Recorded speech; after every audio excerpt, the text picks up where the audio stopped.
In this video, we will verify that the length of the tangent to a circle from some external point are equal. The material required for this experiment are glazed paper of different color, geometry box, sketch pen, scissor, cutter and glue.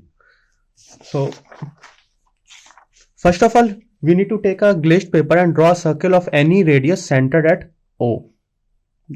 Let us mark this point as O.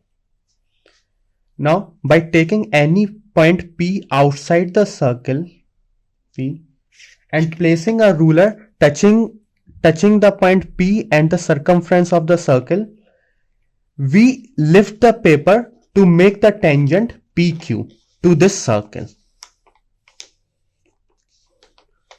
Now, this crease which is created by lifting the paper V is a tangent to the given circle. So, we draw the line touching the circumference of the circle and the point P and mark this point as Q. Now, repeating the process again, we get the tangent PR. So, we got two tangents of a circle centered at O as PQ and PR.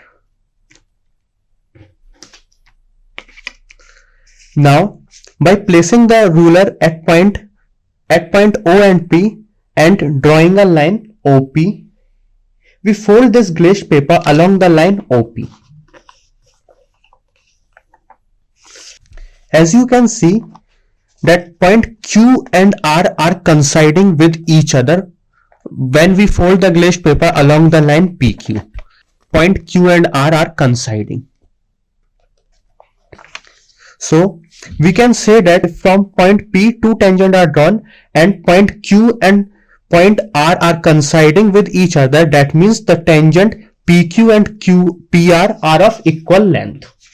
By actually measuring the parameters, we get PQ is of length 6.6 centimeters. 6.6 centimeter. The length of PR is also 6.6 centimeter. Hence, we can say that the length of the tangent QP is equal to the length of tangent PR. This result is useful in solving various problems in geometry and mensuration. Okay, thank you.